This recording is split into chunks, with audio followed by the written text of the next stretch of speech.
true woman. God has set before you this day his laws of life and good and death and evil. Those who will not live by the law shall die by the law. There are so many leaders in the Christian community that often give in to the peer pressure of those they are supposed to be shepherding, and instead of giving them what they need, they end up giving the people what they want at that moment. So when we see all of these seeker-sensitive churches who look like they having a club inside, they're doing all these things to appease the flesh of people instead of giving the people the true and living God. And we do it all the time, John. We tend to not want to wait on God to move. So we'll get in the way of God moving, or we'll put something in his place until God shows up. So I'm suffering with the issue. I'm feeling some type of way, depression, I'm going through some situation. I'm praying, God's not hearing me. So instead of me continuing praying and seeking him, well, you know what, I'm going to go and have me a couple drinks and hang out at the club to release some stress. Next thing you know, it's not a one-time situation, it becomes a habit. All you did was take a false God and put it into place because you could not wait for the real God to show up. And we get caught up so often in those type of situations. Idolatry is, it's amazing to me. And I had to, really, John, and Pastor Mike, I had to sit back and study some of this stuff and ask myself, do I have some golden calves in my own life?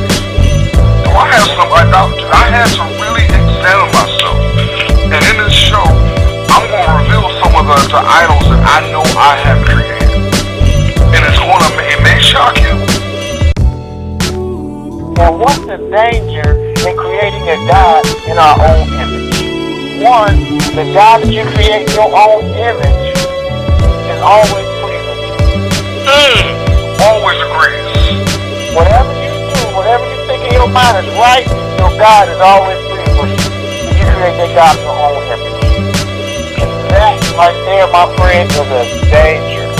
But keep this though, they took their most valuable item and made a God out of it. Oh, they took the most valuable things to them and made an idol. How often do we take our most vital and important items to us and make an idol on?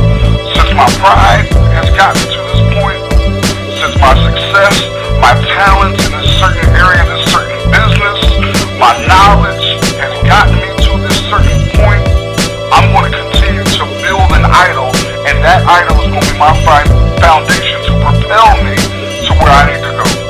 Wow, you said something real good right there too. Idolizing talents. How often do we idolize our own talents and the talents of others?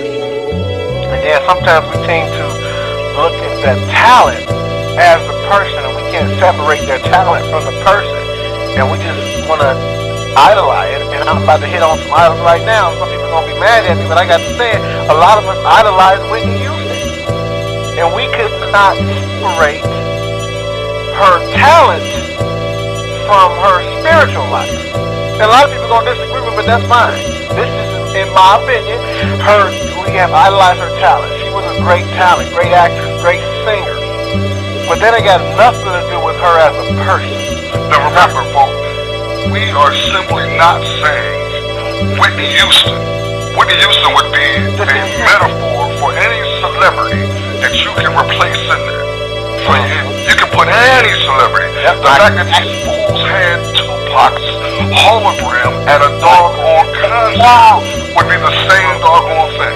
Right. Tupac? Come on, man.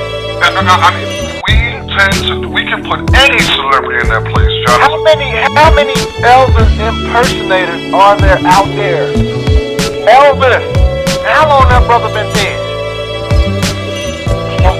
Anybody know? Somebody put in the chat room. I don't know how long Elvis been dead. I don't even know. But there's still today Elvis impersonators. Marilyn Monroe impersonators. Now, am I saying these people are idolizing them? I can't say because I don't know. But what's the point?